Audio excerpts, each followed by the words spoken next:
कैसे हैं आप सभी लोग। मेरा नाम है जयदीप आमेटा और आज हम बात करने वाले हैं मोशन इन वन डे के कुछ क्वेश्चंस की। प्रीवियस ईयर क्वेश्चंस हैं, नीट और जेई से मिला के हैं। दोनों के लिए इंपॉर्टेंट हैं क्योंकि बिल्कुल बेसिक क्वेश्चन इससे आते हैं। दोनों ही नीट और जेई दोनों के लिए क्वेश्चंस बन सकते हैं सेम लेवल पे। ठीक है, तो सभी लोग इसको ध्यान से देखेंगे और क्वेश्चन साथ साथ में करने की कोशिश करेंगे। तो चलिए, पहला क्वेश्चन आपके सामने है। क्वेश्चन आपको कह रहा है कि a boy standing at the top of a tower 20 metre height, दे रखा है 20 metre, drops a stone. Okay, drop क्या है मतलब इनिशियल स्पीड कितनी, 0। जी आपको 10 दे रखा है। पूछा है velocity with which it hits the ground is. इससे आसान सवाल और कोई क्या पूछ सकता है ना। बहुत ही इजी क्वेश्चन। आपको दे रखा है कि ये टावर पे खड़ा है यहाँ पे और यहाँ से इसने एक स्टोन को ड्रॉप किया। ड्रॉप किया मतलब इनिशियल स्पीड 0 है। टावर की हाइट आपको 20 मीटर्स दे रखी है और जी आपको 10 दे रखा है। पूछा है कि जब ये यहाँ पे आएगा तो इसकी स्पीड कितनी होगी just before hitting the ground. तो क्या बहुत आसान सवाल है। इनिशियल स्पीड दे रखी है, फाइनल पूछा हुआ है, डिस्प्लेसमेंट पता है, एक्सेलरेशन पता है। अपने को पता है सीधा सीधा फॉर्मूला लगेगा v square equal to u square plus 2s। कितना आएगा यहाँ से देखो तो v square equal to 0 plus 2g, यहाँ पे है 10, डिस्प्लेसमेंट है 20। v आपके पास आएगा root over 400 which is 20 metres per second. और ये बात हम सीधा भी याद रख सकते हैं, ध्यान रखिएगा कि अगर एक टावर से h हाइट का है और यहाँ से एक ऑब्जेक्ट को ड्रॉप किया आपने, ड्रॉप किया मतलब इनिशियल स्पीड 0 है और g यहाँ पे है एक्सेलरेशन, कोई और फोर्स नहीं लग रहा, तो नीचे आते आते इसकी जो स्पीड हो जाएगी वो हो जाएगी v equal to root 2gh। इस रिलेशन को आप डायरेक्ट याद रख सकते हैं। बस कंडीशन ध्यान रखिएगा यूज करने की, ऊपर से ड्रॉप किया है, इनिशियल स्पीड 0 है। दूसरी बात, सिर्फ और सिर्फ जी एक्ट कर रहा है, कोई और इस पे फोर्स नहीं है। तो एच हाइट गिरने के बाद इसकी जो स्पीड होगी वो होगी रूट 2gh। तो ये कोई भी आप ले सकते हैं। मान लीजिए यहाँ से एक्स हाइट गिरा, ये यहाँ पे जब पहुंचा तो स्पीड कितनी है ये आपसे पूछा गया। जब ये यहाँ पहुंचा तो बताइए स्पीड कितनी है। तो आप क्या लिखेंगे यहाँ पे, अगर स्पीड v1 है तो this speed is root 2gx। ठीक है, किसी भी हाइट पे आप बोल सकते हैं ऐसा कि इतना अगर ड्रॉप हुआ तो इसके हिसाब से स्पीड हो जाएगी ये। सीधा सीधा ऐसे याद रखेंगे। ठीक है, चलिए नेक्स्ट देखिए क्या कह रहा है question. Ball is dropped from a high rise platform, ठीक है, at t equal to 0 starting from rest. Rest से ड्रॉप किया है मतलब इनिशियल स्पीड होगी अगेन 0 और t इक्वल टू 0 मतलब वहां से अपना मोशन शुरू हो रहा है। बोला गया after 6 seconds another ball is thrown downwards from the same platform with a speed v। इस बार कुछ टाइम बाद एक दूसरी बॉल नीचे की तरफ फेंकी गई विद सम स्पीड, मतलब यहाँ पे ड्रॉप नहीं किया, ऐसे नीचे फेंका गया विद सम स्पीड v, ऐसा कह रखा है। बोला गया the two balls meet at t equal to 18 second, what is the value of v। अगर 18 सेकंड बाद दोनों जो बॉल्स हैं वो मिल गई, और मिली क्यों, क्योंकि जो फर्स्ट बॉल यहाँ से ड्रॉप करी थी वो इनिशियल स्पीड 0 था और ये टाइम था 0। ये 18 सेकंड में कहीं यहाँ तक पहुंच गई होगी। ठीक है, दूसरी बॉल को सेम हाइट से फेंका गया नीचे की तरफ with speed v at t equal to 6, क्योंकि 6 सेकंड बाद इसको फेंका है वहां लिखा हुआ है। तो t इक्वल टू 6 पे इसको ड्रॉप किया और ये भी t इक्वल टू 18 पे यहाँ पे सेम हाइट पे पहुंच चुकी होगी जो यहाँ थी। तो पूछा गया बताइए v कितना होना चाहिए अगर ऐसा सिचुएशन हो रही है तो चलिए सॉल्व कर लेते हैं जल्दी से।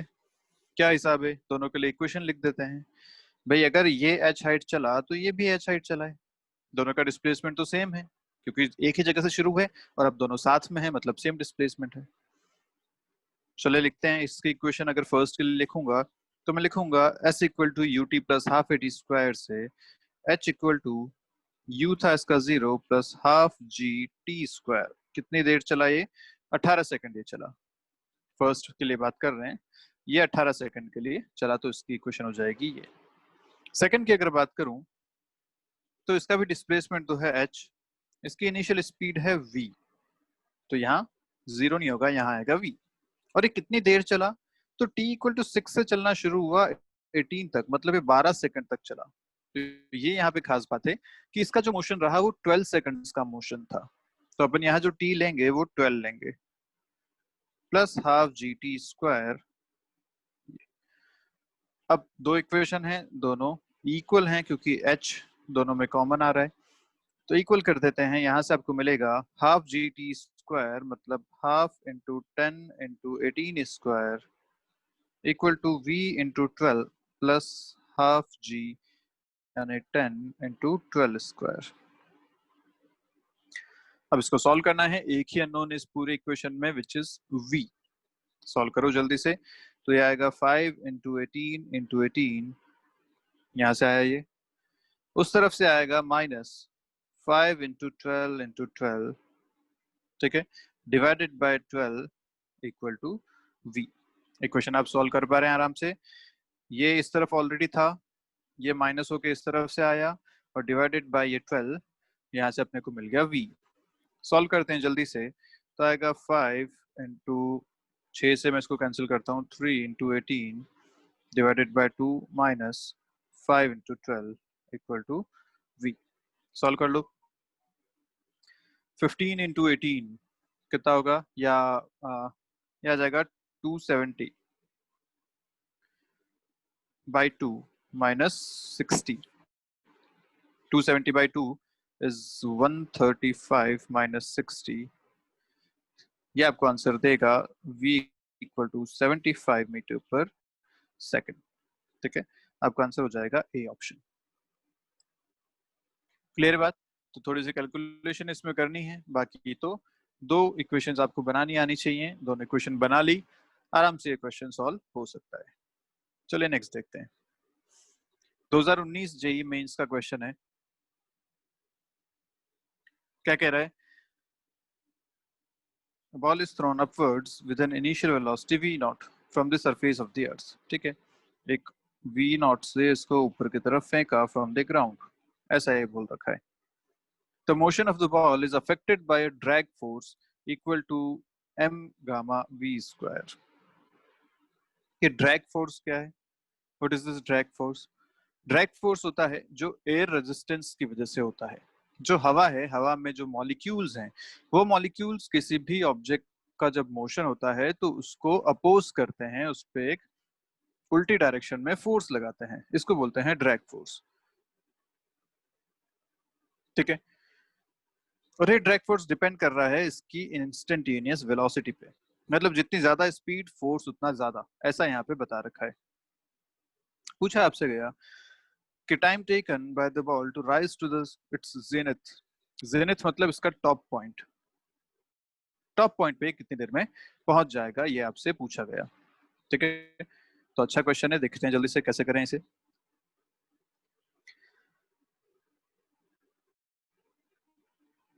अगर मैं इस बॉडी के लिए फोर्सेस देखूं तो नीचे लग रहा है mg, और नीचे ही लग रहा है ये ड्रैग फोर्स भी, which is m gamma v square, है ना। ड्रैग फोर्स हमेशा मोशन के अपोजिट होता है, तो इसका मोशन है ऊपर की तरफ, इसकी वेलोसिटी है ऊपर की तरफ। mg तो हमेशा नीचे ही लगेगा, अर्थ अपनी तरफ खींचती है, और ड्रैग फोर्स भी हमेशा मोशन को अपोज करता है, तो मतलब अगर वेलोसिटी ऊपर है तो फोर्स नीचे की तरफ इस पे लगेगा। ठीक है, यहाँ तक अपने को बात समझ में आती है। इसका अगर टोटल फोर्स देखा जाए जो नीचे लग रहा है तो वो कितना हो जाएगा, mg plus m gamma v square. ये टोटल फोर्स है जो नीचे लग रहा है। अच्छा, एक्सेलरेशन क्या होता है, आप 9th क्लास में पढ़ के आए हैं, F/m। तो अगर टोटल फोर्स ये लग रहा है तो एक्सेलरेशन इसका हो जाएगा मास से डिवाइड करके gamma v square. This will be the acceleration जो डाउनवर्ड डायरेक्शन में इस पे एक्ट कर रहा है। तो क्या मैं इस एक्सेलरेशन को माइनस में भी लिख सकता हूँ? यस, क्यों? क्योंकि इसका मोशन ऊपर है, एक्सेलरेशन नीचे है, तो हम इसको नेगेटिव एक्सेलरेशन की तरह ट्रीट कर सकते हैं। ठीक है, अब आपको एक्सेलरेशन पता चल गया। ठीक है, इसका मोशन था ऐसा कुछ कि ये यहाँ से शुरू हुआ v नॉट स्पीड से, जब ये टॉप पे पहुंचेगा तो इसकी फाइनल स्पीड हो चुकी होगी 0, तभी तो ये टॉप पे पहुंचेगा, और इस पूरे दौरान इस पे नीचे की तरफ एक्सेलरेशन लगता रहा जो हमने अभी फाइंड किया। अब ये जो एक्सेलरेशन है ये v पे डिपेंड कर रहा है, ये जो है कांस्टेंट नहीं है। जब कांस्टेंट नहीं होता है तो क्या करना पड़ता है? जब कांस्टेंट नहीं होता तो हमें डिफरेंशिएशन इंटीग्रेशन वाले मेथड यूज करने पड़ते हैं। तो चलिए, एक्सेलरेशन को हम लिख सकते हैं dv/dt। ऐसा क्यों लिखा मैंने? क्योंकि मुझे यहाँ पूछा क्या गया है, टाइम टेकन, और रिलेशन किसमें है, v में। तो v और t को मिला के एक्सेलरेशन का अपने पास बनता है dv/dt। क्या मैं एक्सेलरेशन v dv/dx भी ले सकता था? यहाँ पे ले सकता था, तब मुझे डिस्प्लेसमेंट मिलता, और डिस्प्लेसमेंट अपने से पूछा नहीं गया तो मैं जबरदस्ती क्यों करूँ, है ना। इसलिए मैंने यहाँ पे टाइम कंसिडर किया। dv/dt से अपन इसको सॉल्व करेंगे, ठीक है। चलिए, अब अगर आगे देखें तो लिखते हैं यहाँ पे minus of g plus gamma v square equal to dv/dt। Solve करने के लिए अपने को क्या करना पड़ेगा, इंटीग्रेशन मेथड यूज करना पड़ेगा। तो इंटीग्रेशन या डिफरेंशिएशन के लिए हमेशा एक साथ वेरिएबल, एक जैसे वेरिएबल एक तरफ होने चाहिए। तो v वाली सारी टर्म अपन एक साथ ले लेते हैं, ये v वाली टर्म एक तरफ आ गई, और दूसरी टर्म दूसरी तरफ ले लेते हैं, इंटीग्रेट करते हैं। तो इंटीग्रेशन की लिमिट कहां से कहां तक रखें? तो टाइम शुरू हुआ था 0 से, जब इसको नीचे से फेंकना शुरू किया यहां से, और उस टाइम इसकी स्पीड कितनी थी, v0 स्पीड थी। फाइनली ये मान लीजिए t टाइम पे जाके ऊपर पहुंचा, ये यहाँ पहुंचा t टाइम पे। इस टाइम इसकी स्पीड कितनी थी, 0। तो लिमिट लिखी जाती है इस तरीके से कि जब टाइम 0 था स्पीड थी v0, जब टाइम t हुआ तो स्पीड हो गई इसकी 0, जब यह टॉप पे पहुंच गया। अब अपने को इसको इंटीग्रेट करना है। अब यहाँ इंटीग्रेशन में एक बात ध्यान रखिएगा कि हमने अभी तक एक भी ऐसा एक्सप्रेशन नहीं पढ़ा जिसमें इंटीग्रेशन होता हो a plus b x square का। ऐसा हमने एक भी इंटीग्रेशन नहीं पढ़ा है। तो ये सिर्फ जेई वाले बच्चों के लिए पूछा जा सकता है इस टाइप का इंटीग्रेशन, क्योंकि नीट में इंटीग्रेशन डिफरेंशिएशन बहुत डिटेल में नहीं होते। तो जेई वाले बच्चे जब 12th में इंटीग्रेशन पढ़ेंगे पूरा, तब आप ये बात करेंगे किस टाइप के इंटीग्रेशन कैसे किए जाते हैं। तो अभी हम इस क्वेश्चन को यहीं तक छोड़ेंगे, इंटीग्रेशन ही करना है, इसके आगे लिमिट्स रखनी है, आंसर आ जाएगा। फिजिक्स का जो इसमें मामला था वो सिर्फ इतना था कि ड्रैग फोर्स क्या होता है, कैसे एक्ट करता है, वहां से हमने इसका नेट एक्सेलरेशन कैसे निकाला, और उस एक्सेलरेशन को dv/dt से इक्वल करके हम इसको कैसे सॉल्व करेंगे, ठीक है। चलिए, तो ये वाला इंटीग्रेशन आप चाहें तो अपने मैथ्स टीचर से पूछ सकते हैं, और उसके बाद यहाँ पे आप यूज कर सकते हैं। तो यहाँ पे अगर ध्यान से देखें तो a हो जाएगा आपका g के बराबर, मैं इन दोनों को कंपेयर कर रहा हूँ, b हो जाएगा आपका गामा के बराबर, और जो x है वो v है यहाँ पे, ठीक है। अब इन्हें मैथ्स वाले फैकल्टी से इंटीग्रेशन पूछ सकते हैं और इसको सॉल्व कर सकते हैं। क्लियर है बात? चलिए आगे बढ़ते हैं। अगेन 2019 मेंस में क्वेश्चन क्या कह रहा है, a particle moves from the point 2i cap plus 4j cap. Initial इसके पोजीशन दे दी एट t इक्वल टू 0, ठीक है, with an initial velocity this. और आपको इनिशियल पोजीशन भी दे दी, इनिशियल वेलोसिटी भी दे दी, और बोला है टाइम इक्वल टू 0 को आप इनिशियल मानेंगे, ठीक है। It is acted upon bye a constant force which produces a constant acceleration. ठीक है भैया, कांस्टेंट एक्सेलरेशन भी दे दिया आपको। बोला गया कि what is the distance of the particle from the origin at 2 seconds. 2 second बाद वो पार्टिकल ओरिजिन से कितना दूर है ये आपसे पूछा गया है, ठीक है। तो चलिए देखते हैं जल्दी से। इसकी इनिशियल पोजीशन अपने को पता है, फाइनल पोजीशन अगर मुझे मिल जाए, भाई सब कुछ आई और जे में है, मतलब इस कोऑर्डिनेट एक्सिस पे अपन सारी बातें कर सकते हैं। ये एक्स है, ये वाई है, मान लीजिए ये 2i प्लस 4j मतलब 2,4 ये यहाँ पे कहीं पे है, ठीक है। इनिशियली अगर मुझे इसकी फाइनल पोजीशन मिल जाती है, ये अगर फाइनल पोजीशन है इसकी, और इसके कोऑर्डिनेट अगर में मुझे मिल जाते हैं x, y, तो क्या मैं इसका ओरिजिन से डिस्टेंस निकाल सकता हूँ? बिल्कुल, ये ओरिजिन से इसका डिस्टेंस, स्ट्रेट लाइन जो डिस्टेंस होगा आराम से फाइंड किया जा सकता है, पढ़ा है हमने ग्राफ्स में। तो अपना अभी पर्पस क्या है, इसके फाइनल पोजीशन फाइंड करना। और फाइनल पोजीशन कैसे निकाली जाए, तो ये तो बहुत आसान है। इसकी इनिशियल पोजीशन आपको दे रखी है, इसकी इनिशियल वेलोसिटी आपको दे रखी है, इसका एक्सेलरेशन आपको दे रखा है और टाइम भी दे रखा है 2 सेकंड्स। सब कुछ गिवन है, फाइनल पोजीशन निकालनी है। तो चलिए, अपने पास इक्वेशन है s equal to ut plus half a t square, है ना। अब यहाँ पे s क्या होता है? s होता है displacement. s is displacement. Displacement लिखा जाता है final position minus initial position, यही था डिस्प्लेसमेंट। तो यहाँ ये बात ध्यान रखिएगा कि डिस्प्लेसमेंट जब लिखेंगे तो लिखेंगे r final minus r initial. और सब कुछ वेक्टर्स में लिखा जा सकता है क्योंकि यहाँ पे सब वेक्टर्स में दे रखा है, सारी क्वांटिटीज भी वेक्टर्स होती हैं। हमने पहले भी बात करी है कि इन तीनों इक्वेशंस को वेक्टर फॉर्म में भी यूज किया जा सकता है। तो डिस्प्लेसमेंट की जगह हमने लिख लिया final position minus initial position. u vectors अपने को दे ही रखा है और a वेक्टर भी अपने को दे रखा है। सारी चीजें चलिए रखते हैं। r फाइनल अपने को फाइंड करना है। r इनिशियल आपको दे रखा है 2i प्लस 4j। u आपको दे रखा है 5i plus 4j into time 2 seconds plus half a t square. a आपको दे रखा है 4i प्लस 4j इंटू 2 का स्क्वायर। सब कुछ आपके सामने है, आराम से आप फाइनल पोजीशन निकाल सकते हैं। सॉल्व करते हैं जरा सा। तो i को साथ में लेते हैं, यहां से मिलेगा 2, यहां से मिलेगा 10 और यहां से मिलेगा आपको 4 बाय 2 इज 2 और इंटू 2 का स्क्वायर 4 इज 8। ये आपका आ गया आई कैप प्लस जे कैप। देखें तो यहाँ से मिल रहा है 4, इधर से मिलेगा 8 और इधर से मिलेगा आपको अगेन 8। तो आर फाइनल आपका हो गया, ये हो गया 20 आई कैप प्लस ये हो गया आपका 20 जे कैप। तो अब अपने को फाइनल पोजीशन मिल गई। Final position is 20,20। यहाँ से आपको डिस्टेंस पूछी गई है, ये डिस्टेंस आप आराम से निकाल सकते हैं। आप चाहे तो यहाँ से देख लो, x में भी 20 है, y में भी 20 है। पाइथागोरस थ्योरम से अपने को जो पोजीशन मिलती है, वो डिस्टेंस जो मिलती है, वो मिलती है रूट ओवर 20 का स्क्वायर प्लस 20 का स्क्वायर विच इज 20 रूट 2।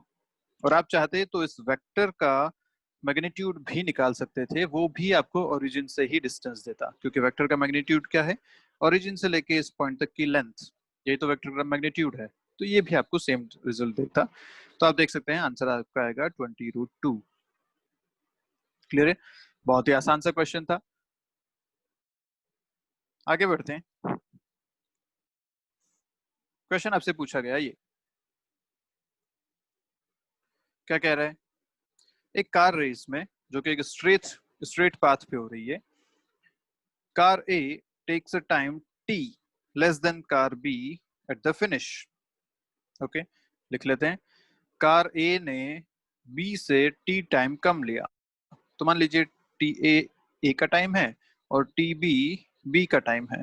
तो उन दोनों का रिलेशन आपको दे रखा है कि t a equal to t b minus t, क्योंकि बी से उसने टी टाइम कम लिया। ओके, आगे लिखा गया and passes finishing point with a speed v more than that of car b। Okay, तो जब दोनों कारें यहां से चलना शुरू हुई थी, तो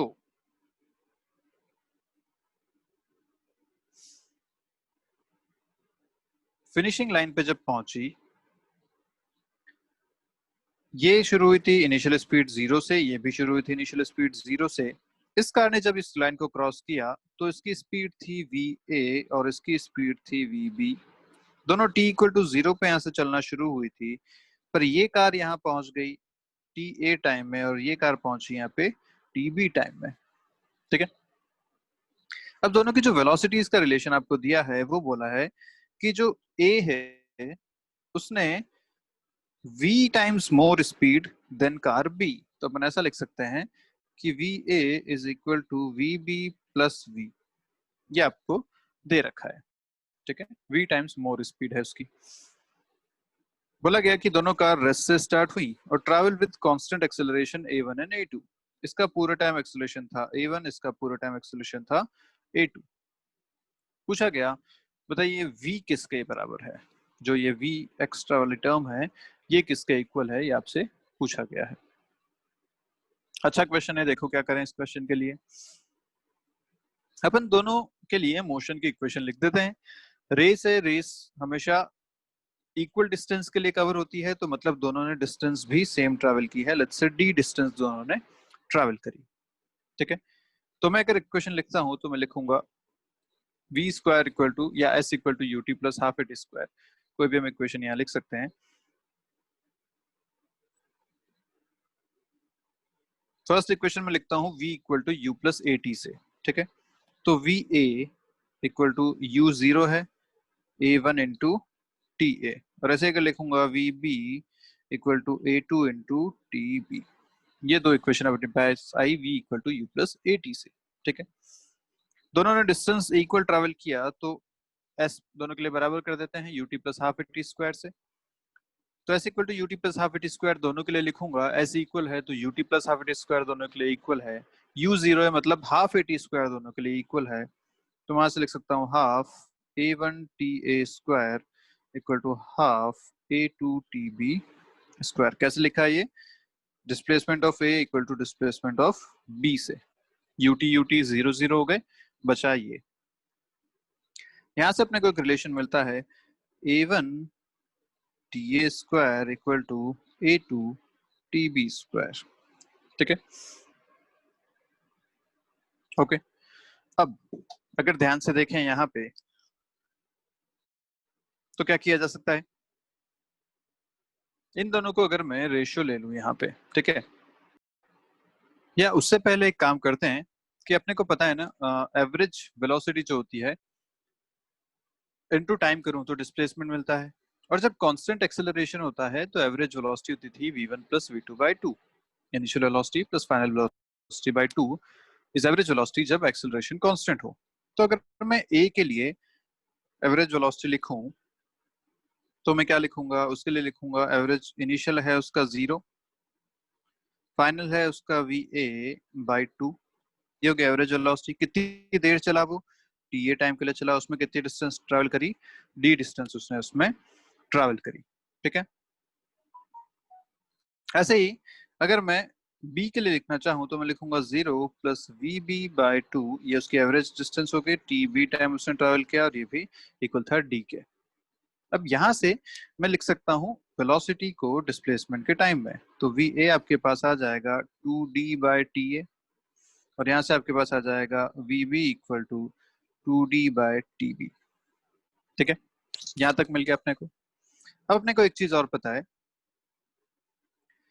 कि जो वेलोसिटी है v equal to you plus a t से हम और क्या लिख सकते हैं? ए वन टी ए, ये आपने लिखा हुआ है यहाँ पे। अगर मैं इन दोनों को इक्वल करता हूं तो यहाँ आ जाएगा a one t a equal to 2d by t a. यहाँ से अगर मैं टी ए लिखना चाहूँ तो लिखूंगा root over 2d by a one. Clear है बात? ऐसे ही अब अगर मैं यहाँ से वी बी की जगह लिखूं a two t b equal to 2d by t b, तो मैं यहाँ से टी बी क्या लिख सकता हूँ? Root over 2d by a two, ठीक है। तो अपने को देखो वेलोसिटी मिली है दोनों और टाइम मिला है दोनों, इस तरीके से। अब अगर मुझे फाइंड करना है स्मॉल v तो मैं करता हूं ऐसा, and this small v is nothing but, क्या था small v? V a minus v b, इन दोनों के स्पीड का डिफरेंस, और स्मॉल t क्या था? इन दोनों के टाइम का डिफरेंस। भाई b को ज्यादा टाइम लगा था इसलिए t b minus t a करेंगे, और a की वेलोसिटी ज्यादा थी तो v a minus v b ऊपर लिखा है। यहाँ पे मैं दोनों एक्सप्रेशन लिख देता हूँ। तो v a minus v b अगर करेंगे तो आएगा 2d by t a minus 2d by t b divided by t b minus t अगर करें तो टी बी आपके पास है root 2d by a two minus root 2d by a one, ठीक है। अब यहाँ पे आपके पास फिर से टी ए टी बी जो है उनको भी अपन कन्वर्ट कर देते हैं, उनको भी चेंज कर देते हैं। तो आया 2d डिवाइडेड बाय जो टी ए है, टी ए की जगह अपन यहाँ पे क्या लिख सकते हैं? टी की जगह लिखेंगे root 2d by a one minus 2d by root 2d by a two divided by root 2d by a one minus root 2d by a two. तो देखो d सब जगह से कैंसिल हो रहा है यहाँ पे, है ना। जो भी आपके पास एक्सप्रेशन बचेगा अब सिर्फ a1 और a2 में एक्सप्रेशन बचेगा। तो यहाँ से हम v बाई टी को ये लिख सकते हैं और v को जो इस तरफ सॉल्व करके आएगा फाइनली इंटू टी, वो अपना आंसर आएगा।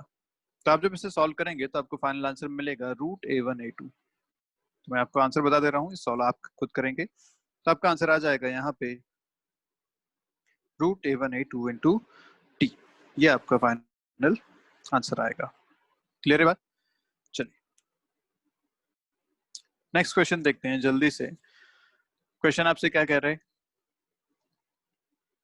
डिस्प्लेसमेंट टाइम ग्राफ आपको दे रखा है फॉर अ मूविंग ऑब्जेक्ट। ऐसा बोल रखा है कि एक्सेलरेशन कांस्टेंट है, कांस्टेंट एक्सेलरेशन भी आपको दे रखा है। चलिए बहुत बढ़िया। The velocity time graph will be, तो डिस्प्लेसमेंट टाइम ग्राफ से आपको वेलोसिटी टाइम ग्राफ बनाना है for a constant acceleration motion. Clear है? तो बहुत आसान क्वेश्चन है ना। कैसे आसान कह रहा हूँ? क्योंकि अपने को पता है कि जब xt ग्राफ दे रखा है, डिस्प्लेसमेंट टाइम ग्राफ दे रखा है, तो उससे मैं वेलोसिटी निकाल सकता हूँ उसके स्लोप से। डिस्प्लेसमेंट टाइम ग्राफ का स्लोप वेलोसिटी देता है। तो चलिए स्लोप देखते हैं जल्दी से।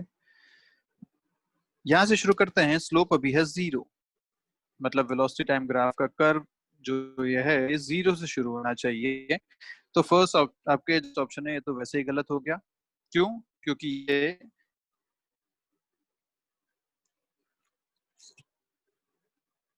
फिर बताता हूँ, स्लोप इनिशियली है 0। यहाँ से अगर स्लोप देखना शुरू करें तो इनिशियल स्लोप है इसका 0। तो जो कर्व है वो 0 से शुरू होना चाहिए वेलोसिटी टाइम का। तो ये तीनों ठीक है, ये गलत हो गया क्योंकि इसमें 0 से शुरू नहीं हो रहा। तो चलो ऑप्शन एलिमिनेशन हो गया कि ये ऑप्शन तो अपना नहीं हो सकता, खत्म। आगे देखते हैं। स्लोप जो है अब डिक्रीज हो रहा है। स्लोप डिक्रीज हो रहा है मतलब वेलोसिटी कम हो रही है। सही बोला क्या मैं? गलत बोला। स्लोप यहाँ पे इंक्रीज हो रहा है। देखिए 0 से शुरू होके स्लोप लगातार इंक्रीज हुआ, ये ज्यादा स्टीप होता जा रहा है लगातार। जब ज्यादा स्टीप हो रहा है मतलब स्लोप इंक्रीज हो रहा है। और क्या इसका स्लोप पॉजिटिव है या नेगेटिव? ध्यान से देखिए तो इसका स्लोप हमेशा नेगेटिव है। एंगल मोर देन 90 डिग्री है, तो स्लोप जो है वो नेगेटिव में इंक्रीज होगा, मतलब वेलोसिटी नेगेटिव में इंक्रीज होगी।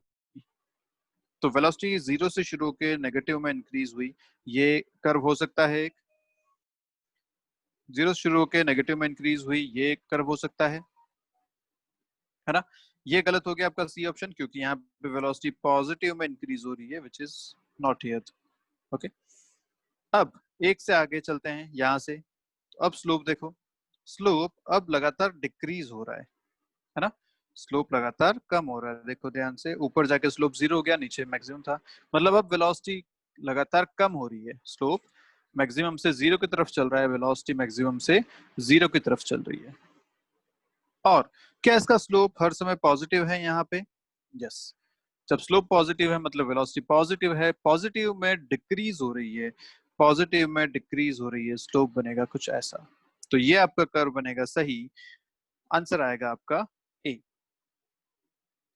तो ग्राफ वाले क्वेश्चन हमेशा ऑप्शंस देख के करो, ऑप्शन एलिमिनेशन से करो, बहुत आसानी से क्वेश्चन से आप ये कर सकते हैं।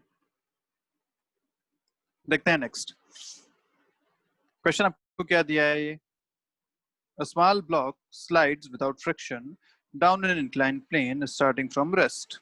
Okay, Sn be the distance traveled from t equal to n minus 1 second to n seconds, then Sn by n plus 1 का रेशियो आपसे पूछा गया है। चलिए ठीक है, एक इंक्लाइन प्लेन बनाते हैं।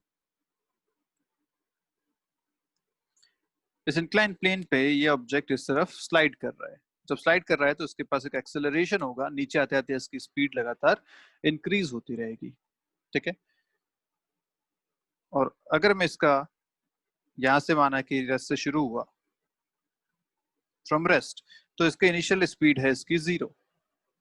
ठीक है, यहाँ आपको दिया गया है कि जो एस एन है वो डिस्टेंस ट्रेवल है n माइनस 1 से n सेकेंड्स में, मतलब 1 सेकंड में डिस्टेंस ट्रेवल, जो अपन पहले भी पढ़ चुके हैं, एस एन, है ना।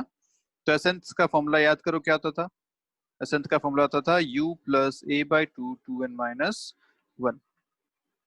तो यहाँ पे आपको एस एन दे रखा है, u 0 है, a by two two n minus 1। पूछा गया आपसे कि एस एन और एस एन प्लस 1 का रेशियो बताइए। n+1 मतलब अगले 1 सेकंड में, अगले 1 सेकंड में, तो यहाँ पे जहां n है वहां n+1 लिख देते हैं। तो n+1 equal to a/2 2 times n+1 minus 1। n की जगह अब n+1 आ जाएगा, अगला सेकंड हो जाएगा। इसको थोड़ा सॉल्व करें तो आएगा a/2 2n+1, ये आपका आएगा sn+1। इन दोनों का आपसे रेशियो पूछा गया है, a/2 कैंसिल हो जाएगा, आंसर आएगा 2n-1/2n+1। आंसर सी आपका। बहुत आसान क्वेश्चन था, कोई खास बात नहीं इसमें, पक्की बात। चलिए आगे बढ़ते हैं। क्वेश्चन आपसे कह रहा है ये, a particle starts from rest, okay, acceleration a versus time t आपको कर्व दे रखा है, रेस्ट से शुरू है मतलब इनिशियल स्पीड इसकी 0 है। The maximum speed of the particle will be. ध्यान से देखो, क्वेश्चन बहुत आसान है। आपसे क्या पूछा है? Maximum speed. दूसरी बात आपसे बोली गई है कि रेस्ट से शुरू हुआ है। एक स्पीड आपको दे रखी है, इनिशियल फाइनल आपसे पूछी गई है, एटी कर्व दे रखा है। एटी कर्व से आप वेलोसिटी कैसे रिलेट करते थे याद करो। एटी कर्व का एरिया अंडर कर्व आपको क्या देता है? Change in velocity. रिमेंबर कैसे आया था ये? क्योंकि आप लिखते हैं a इक्वल टू dv/dt, या आप लिख सकते हैं dv equal to integral a dt, and this integral a dt is nothing but area under curve, and this integral dv is change in velocity. तो बस यहाँ से अपने को मिल जाएगा चेंज इन वेलोसिटी मतलब v final minus v initial equal to area under curve. v final अपने को फाइंड करना है, इनिशियल 0 दे रखा है, एरिया देखे तो आएगा 1/2 × 10 × 11, ट्राइंगल का एरिया है। क्या आंसर आ जाएगा यहाँ से? 55 मीटर्स पर सेकंड। क्लियर है बात? आसान क्वेश्चन है। चलिए नेक्स्ट देखते हैं। क्वेश्चन आपसे कह रहा है कि एक पार्टिकल है, रेस्ट से स्टार्ट हुआ है, इसका जो एक्सेलरेशन है a वर्सेस t ग्राफ आपको यहाँ पे दे रखा है। और तो सेम क्वेश्चन है, 2 बार अपन ने इसको ले लिया। ओके ओके, बिल्कुल एग्जैक्ट सेम क्वेश्चन है, जो स्किप कर सकते हैं, आगे आगे बढ़ते हैं। लास्ट क्वेश्चन अब आज के वीडियो का जो है वो क्या कह रहा है देखते हैं। आपको यहाँ पे vx ग्राफ दे रखा है और ax ग्राफ पूछा गया है। vx ग्राफ मतलब वेलोसिटी डिस्प्लेसमेंट ग्राफ आपको गिवन है, पूछा है बताइए एक्सेलरेशन डिस्प्लेसमेंट ग्राफ कैसा बनेगा। तो अभी तक हमने जो भी ग्राफ देखे थे वो सारे टाइम के साथ थे, ये बात याद रखना। हम जब स्लोप देख रहे थे, एरिया अंडर कर्व देख रहे थे, वो सारे टाइम के साथ देखे थे हमने, है ना। Velocity time, acceleration time, displacement time. यहाँ पे ग्राफ थोड़ा सा चेंज कर दिया, यहाँ पे दिया है वेलोसिटी वर्सेस डिस्प्लेसमेंट ग्राफ और पूछा है एक्सेलरेशन डिस्प्लेसमेंट के साथ। तो करने का तरीका क्या है? एक्सेलरेशन आपसे पूछा है डिस्प्लेसमेंट और वेलोसिटी के टर्म में, अपने को पता है ये होता है v dv/dx। रिमेंबर ऐसा होता है ना। अब सोचो, क्या ये dv/dx is nothing but slope of vx curve? यही तो है dv/dx, और vx कर्व आपको दे रखा है, इसका स्लोप अपन निकाल सकते हैं। द स्लोप इज नेगेटिव क्योंकि थीटा मोर देन 90 डिग्री है। तो यहाँ से अपने को एक बात समझ में आई कि जो dv/dx है वो एक नेगेटिव क्वांटिटी है, vx कर्व का स्लोप जो है वो एक नेगेटिव क्वांटिटी है। ठीक है। दूसरी बात अगर देखें तो एक्सेलरेशन जो आ रहा है वो वेलोसिटी इनटू स्लोप के मल्टीप्लाई से आ रहा है, और वेलोसिटी अगर देखी जाए तो हर समय इस एक्सिस से ऊपर ही है। ऊपर है मतलब वेलोसिटी हमेशा पॉजिटिव है, ये बात हम यहाँ पे देख पा रहे हैं। वेलोसिटी डिक्रीज कर रही है, बिल्कुल डिक्रीज कर रही है, लेकिन हमेशा इस लाइन से ऊपर है मतलब पॉजिटिव है। तो यहां से एक बात और समझ में आई कि v is always positive. Okay, अब अगर देखा जाए तो एक्सेलरेशन यहाँ से मिलेगा positive into negative v into dv/dx, तो आंसर आएगा नेगेटिव। मतलब एक बात तो समझ में आई कि जो एक्सेलरेशन है वो नेगेटिव में है। तो आपका ऑप्शन सी तो गलत हो गया, ए बी या डी में से कुछ हो सकता है। ठीक है। अब अगर दूसरी बात देखें, कौन कांस्टेंट कौन वेरिएबल। क्या ये जो स्लोप है dv by dx ये एक कांस्टेंट है, बिल्कुल। आप इस लाइन का स्लोप कहीं भी देख लीजिए, किसी भी पोजीशन पे स्लोप हमेशा आपको कांस्टेंट मिलने वाला है, सेम मिलने वाला है। तो dv by dx एक नेगेटिव कांस्टेंट है, ये बात तो अपने को समझ में आ गई।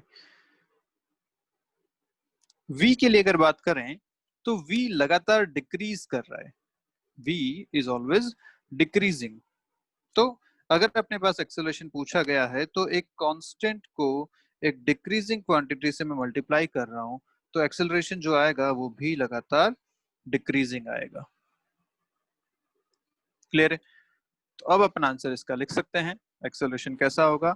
तो आंसर आपके पास आएगा ये। क्यों? क्योंकि slope decrease, sorry acceleration decrease कर रहा है, मतलब नेगेटिव में यहाँ था, अब जीरो की तरफ चल रहा है, इसको बोलते हैं डिक्रीज करना, है ना। कोई क्वांटिटी नेगेटिव से जीरो की तरफ आती है तो वो डिक्रीज हो रही है, ये आपका यहाँ पे आंसर आएगा। क्लियर है बात? चलिए, तो यहाँ तक अपना सारा क्वेश्चंस हो गए आज के। मिलते हैं अपन नेक्स्ट क्लास में, वहां पे हम बात करेंगे मोशन इन 2D की, एक नया चैप्टर शुरू करेंगे 2D मोशन या प्लेनर मोशन के साथ।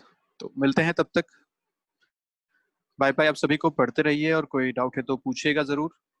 बाय।